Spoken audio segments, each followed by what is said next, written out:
En 1843 nació en Bergen, Noruega, un niño llamado Edvard Grieg.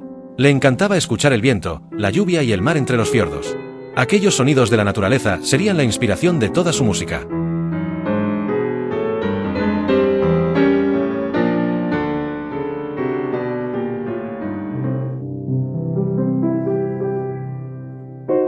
La madre de Edvard era pianista y le enseñó a tocar. Muy pronto descubrió que el piano podía contar historias sin necesidad de palabras. Y eso le fascinó.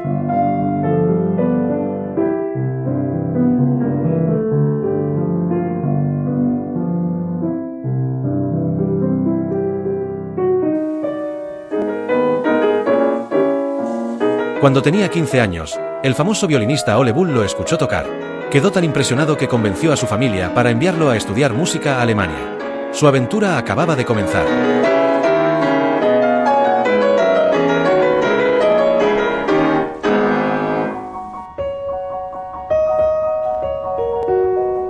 En el Conservatorio de Leipzig aprendió muchísimo.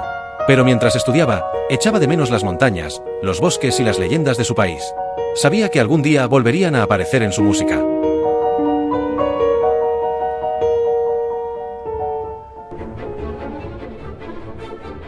Al regresar a Noruega, tomó una decisión. Quería crear una música que sonara a su tierra. Por eso se inspiró en canciones populares, danzas tradicionales y cuentos noruegos.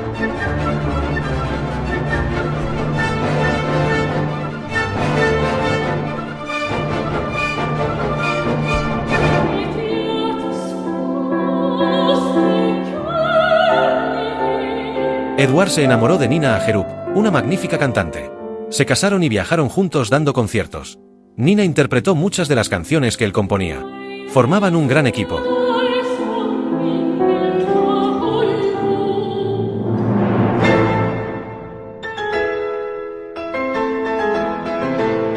Un día escribió una obra que lo haría famoso en todo el mundo. Era su concierto para piano en la menor. Su comienzo poderoso y sus hermosas melodías siguen emocionando a millones de personas.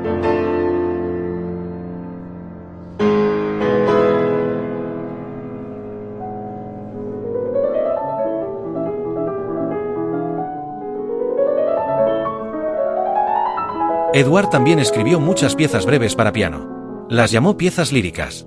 En ellas encontramos mariposas, campanas, danzas y paisajes convertidos en música.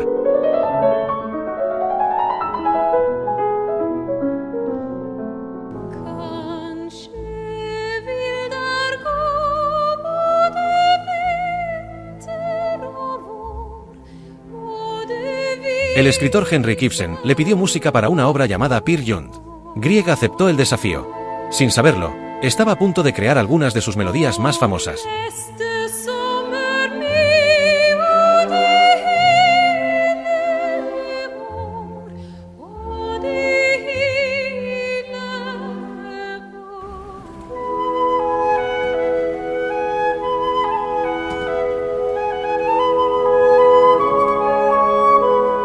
De Peer Gynt nació una obra muy conocida, La Mañana. La música parece mostrar cómo el sol aparece poco a poco sobre las montañas mientras despierta un nuevo día.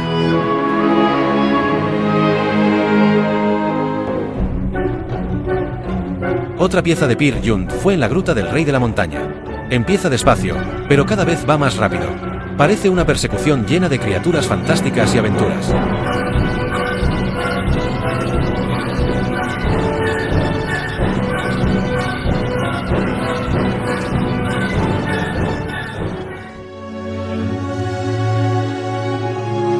Edvard también sabía escribir música triste y delicada. En La muerte de Ase creó una de las páginas más emocionantes de toda su obra. La música puede hacer sonreír o conmovernos.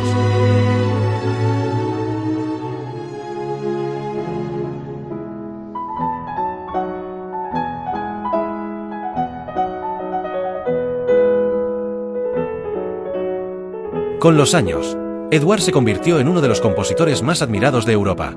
Viajó ofreciendo conciertos, pero siempre regresaba a Noruega. Allí encontraba su inspiración.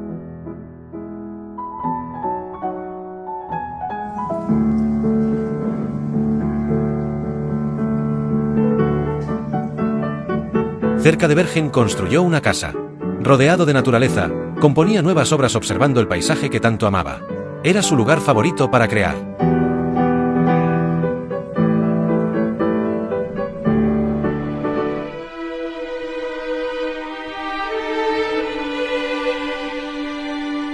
Cuando murió en 1907, dejó una música llena de paisajes, emociones y leyendas. Hoy seguimos escuchando el concierto para piano, las piezas líricas y Peer Gynt, porque Edvard Grieg consiguió que Noruega sonara para todo el mundo.